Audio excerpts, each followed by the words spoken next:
Yo guys, what's up? It's OGXRAYZ and welcome back to the channel. So today I wanted to talk to you guys a little bit about the Nintendo Switch 2. You've seen the unboxings, you've seen the first impressions, all of that stuff. But what happens after the hype dies down? What happens when it becomes a console that you use every single day? Well, I've spent the last 60 days with my Switch 2, and I'll be honest with you guys, right off the bat, I've been pushing it to its limits. We're talking the 4K dock, we're talking about the new magnetic Joy-Cons, the battery, all of it. So I've put a ton of hours into this, especially into the launch games, and I've tested out the backwards compatibility until my thumbs were sore. So was it worth it after a nearly 8-year wait since the release of the first Switch? Well, I wanted to cut right through all the chatter and give you guys my brutally honest take on whether you should spend your hard-earned money on this thing. So let's go ahead and jump into it. All right, so first let's talk about the honeymoon phase, because it is officially over for the Switch 2. The launch back on June 5th was huge, no doubt about it. Nintendo sold a crazy number of these things and you see them everywhere, but sales numbers don't really tell the whole story. After 2 months, the new toy feeling really has worn off, and now it's just about, is it actually a fun console to use and live with? The real question for me and for a lot of you guys is, does the Switch 2 actually feel like a real generational leap?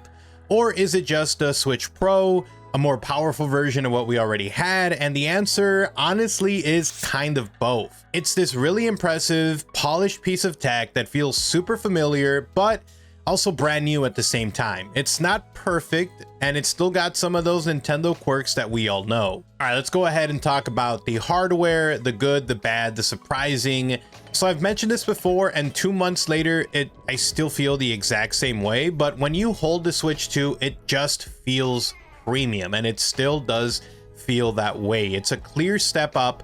But the real game changer for me is the new Joy-Cons, the old rail system. The longer that I use the magnetic system versus what the rail system was before, the more I realize how terrible the rail system was. The rail system was fun and quirky, and it worked for what it was supposed to be, but the magnets are just so much easier and nicer and less annoying. There was a lot of accessories that you could buy for the original Switch that just, you would do the rails and it would sometimes be too snug, or it would just be weird, or you think that you were gonna break your Joy-Cons, or there was just a lot of stuff that just felt weird with the rails. Now that you look back on it, the magnets, in my opinion, are so much nicer and better, but the problem is always going to be now getting accessories that actually have magnets that work well with the new magnetic Joy-Con. So there's a lot of accessories right now that come out that are honestly really cheap, and they have cheap magnets in there, and when you try to use your Joy-Cons, they just fall off those accessories. So they still have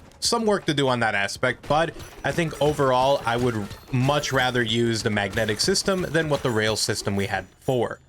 All right, so before we jump forward, we've been talking about playing these huge, demanding games on the go. Well, before we get to the final verdict and we continue on with this, I want to give a quick shout out to my sponsor for the video today, Control Freak. I've been using these guys like crazy throughout my entire history as a gamer. But Control Freaks are performance thumbstick that easily snap onto analog sticks to give you more grip, more comfort, and more control. They have different heights and styles, so you can find the product that fits you for how you want to play. So honestly, for any shooters or intense action games, they are a huge difference in my opinion. And even just protecting your sticks from wearing out, as someone who has been around for a long time and destroyed their controllers from wearing it out, like the Xbox 360 controllers, I can assure you having even just a stick to wear out that isn't your official controller analog stick is amazing. So please protect your sticks, protect your controllers. Check out Control Freak. I'll link them down below. Code OGXRAYZ gets you a discount. With that said, let's go ahead and jump back into the video. All right, so the Joy-Con themselves are also a lot bigger and they feel better in the hands, which is a huge plus for me. I have bigger hands, so they're a little bit less crampy. I am still upset that Nintendo did not decide to do any kind of ergonomic changes to the Joy-Cons, because now everyone and their grandmas are having to buy some sort of grip for their Switch 2. And I have one coming in the mail soon that I'm going to check out, and maybe I'll make a video here for it soon. But for now, the ergonomics, it's bigger, slightly better in my opinion, because most people I think have bigger hands. But at the same time, I'm like, bruh, come on, Nintendo, what are we doing here? What are we doing here for sure? if you're enjoying this review, if you find it helpful, do me a solid and hit that subscribe button. We go in deep on all of the Nintendo console content, accessories, and also in gaming in general. So your support really does help me make more videos like this. So now let's go ahead and answer some more questions that you guys came here to see. All right, so the other thing that we've been talking about has been game chat. I mentioned that I used it a lot when I initially played the Switch 2.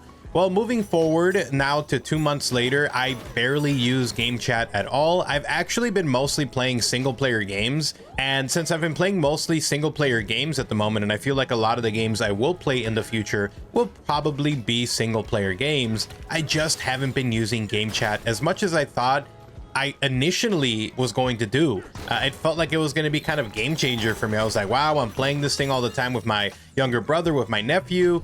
And then we all kind of trailed off and started playing our own games and stuff, and we haven't really used it even just to socialize. I feel like if I were to talk, I'd probably do it on Discord or on a messaging app. So really, I haven't used it at all since maybe like the first month of release, but it's still a very useful feature. And if you're someone who plays a lot of multiplayer games or you have family, I still think it is a worthwhile addition that Nintendo added to the Switch 2. And then the other thing that they did with the Joy-Cons has been the Joy-Con drift issues that we had plaguing us with the Switch 1, with the first generation Switches. So they didn't do anything to really address that. I haven't had really any issues with that over the last 60 days of any kind of Joy-Con drift. And if I'm being completely honest with you guys, I've been mostly playing docked with my Pro controller. So I've been probably saving my Joy-Cons from excessive wear and tear. But this could be an issue moving forward, and that really sucks considering how much the Joy-Con 2s actually cost now, which is an arm and a leg. All right, so let's talk about the screen, because I have been using the Switch 2 in handheld mode, albeit not as much as I thought I was. I've been mostly using it docked, but when I do use it in handheld mode, I really do appreciate the screen for what it is. I know there's been some controversy over how good the Switch 2 screen is in terms of ghosting and 2D scrollers. I have been mostly playing games like Mario Kart World and Pokemon on here, as well as Donkey Kong Bonanza. So a lot of the games that I've played have not been side-scrolling games. I'm gonna definitely have to try that out here in the future so I can really get an idea of if it's really as bad as people say it is. But personally, I've been really enjoying the screen that is on the Switch 2. When I did compare the OLED to the new Switch 2 screen, they felt pretty similar in terms of the colors and brightness, and it might just be because of the HDR that is available on the Switch 2 handheld mode that it makes it look that much nicer. But overall, honestly, it's not really that big of a step down from my OLED Switch, which I think is pretty impressive. Now, you can also do 4K 60 while you are docked on certain games. Other ones are just upscaled to 4K. And I do gotta say, every time that I play my Switch 2 docked on my 80-inch screen TV, it feels amazing. And I'm actually actively looking to buy myself an OLED TV just so I can play my Switch 2 games on it, because it looks so good in 4K. I didn't know that I needed 4K until I started playing the Switch 2 and started playing like Breath of the Wild with the update. I started playing Mario Kart World. Every time I play those games, I think to myself, damn, does this look good? So definitely much needed and a long time coming with the 4K for the Switch 2. All right, so let's go ahead and talk about battery life for the Switch 2 and what I have used it in handheld mode. It feels like it runs out pretty quick. It's nothing crazy. Like, it's not like so fast that it runs out that you're like, God, that's insane. But definitely you can feel how this thing could run out pretty quickly. Most of my testing has been around an hour to an hour and a half of battery life before I feel like I need to dock it or charge it again, which is not horrible comparing it to the other Switch, the original Switch, but it's definitely leaving much to be desired when it comes to the battery life. All right, so performance and backwards compatibility under the hood, the new NVIDIA chip is kind of putting in the work. Loading times are way faster. This is probably my favorite part of the Switch 2 with the backwards compatibility and with the original Switch games, and a bunch of them did get those performance patches like we've been talking about. So firing up games that were known for chugging on old hardware has been amazing. It has been so great to go back and play some of these games. They don't just run better, they feel like brand new games. A lot of these games do, so it makes your old library kind of feel valuable again, which is kind of nice how you can go back and play a lot of these games with more than just a fresh coat of paint on top of it. All right, so let's go ahead and talk about the games, the launch library, because it really is the elephant in the room. A console is nothing without games, and Nintendo came out pretty strong with a few of these games. So the star of the show, no question, Mario Kart World, but outside of that, the first party lineup has been a little bit thin. There has been some brand new stuff that is there, and there is some third party support as well, but really Nintendo has been hard carrying the Switch 2 in my opinion. Mario Kart World, Donkey Kong Bonanza coming out. It's why I'm like religiously playing my Switch 2 right now. It's pretty much the only console that I'm playing at the moment, is because of the first party game. So I'm really hoping that we get a lot more third party support on the Switch 2 moving forward, because as much as I like games like Cyberpunk or Street Fighter or Hogwarts Legacy, I really prefer newer games that are not just ports of other games, especially older games, to the Switch 2. Is it nice? Yes, that you have that option, but it's going to be really awesome to see fresh new games on the Switch 2 moving forward. So I'm really excited for what's going to be coming later on this year for the Switch 2. But first party games, bro, they are carrying the Switch 2 right now for me. All right, so final verdict. Should you buy it? Well, after 60 days, has the Nintendo Switch been worth the hype? Yes, it's actually worth the hype. With a few buts, obviously, it's not a perfect console. The pros are huge.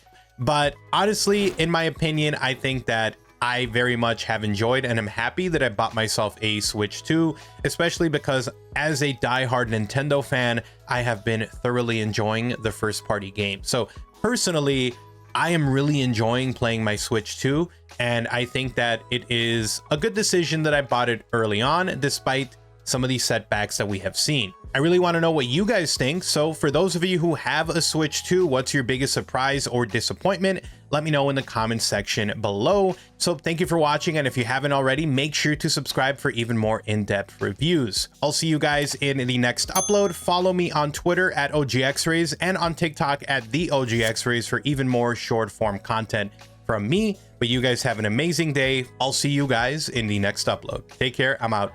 Peace.